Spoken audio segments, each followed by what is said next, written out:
You know, when I think about my son and I think about my daughter, there's really nothing, there's no limit to what I wouldn't do to make sure that they're provided for and that they have everything that they need. My son is my little hero, my little buddy. My daughter, my princess. They deserve the world, and I plan on giving it to them. At my hardest, I worked 3 jobs from 6 in the morning to midnight every single day. I did it as long as I physically could do it because I wanted to make sure I could provide for them the type of life that they deserve. I wanted to make sure that I could keep them in the school that I thought that they should be in, even though that school costs more than our home. I wanted to make sure that they were provided for, and I wanted to make sure that my wife was provided for. That's the way my father taught me. That's the way his father taught him. That's the way my mother's father, that's the way he was an example for all of us. And so last week when this person stopped me and said that I'm such a good example of a black father, I was offended. It bothered me because I'm not a great example of a black father.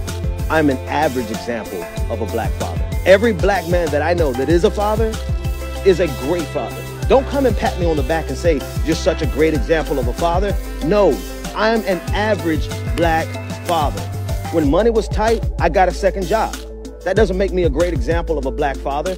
That's what black fathers that I know do. I can't even think of a single black man that I know who is not taking care of his responsibilities. So patting me on the back like I'm some great father is an insult because I'm not a great example of a father. I am an average example of a black father. You've bought into lies, false narratives promulgated by people like Fox News, Bill O'Reilly, Geraldo Rivera, who has like 5 different kids from 5 different women, has the nerve to get on TV and tell LeBron James that instead of wearing a hands up t-shirt, he should wear a be a good father t-shirt. Geraldo, you are not the gauge. You are not the measurement by which we are going to determine whether or not we are good black fathers.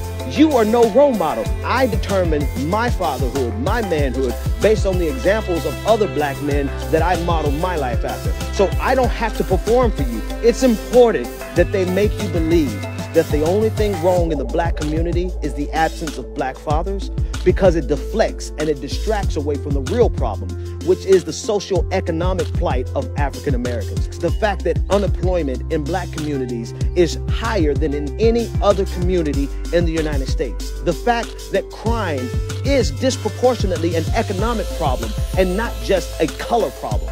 They not only want you to think that African American fathers are absent, they want you to think that we're criminal too, because it helps perpetuate their political agenda. It helps them maintain the idea in your mind that we're criminal, that we're lazy, and that we don't take care of our children. But that's a false narrative, that's a lie, and the facts don't back it up. Maybe it's because their expectation is that the black father could not be, because of the intentional destruction of the black father throughout American history. Slavery, lynchings during Jim Crow, flooding of our communities with drugs, systematic targeting of black men by the prison industrial complex.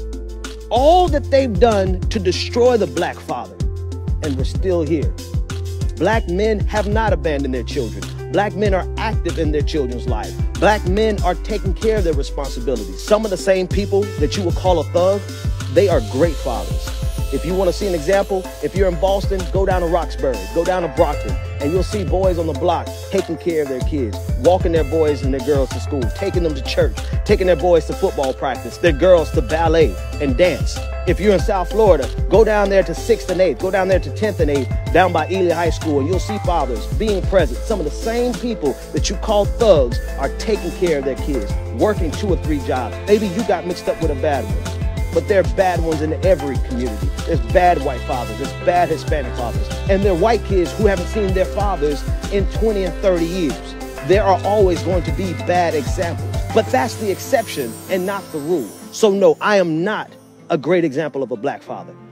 I'm an average black father. And so this false narrative about the absent black father stops today because it's a lie. And for everyone who knows that this false narrative is a lie, comment and tell me about your black father. Tell me about all the examples of good black men that you know, and help us bring an end to this false narrative perpetuated on us by a system that does not want to be accountable for the disparities in America.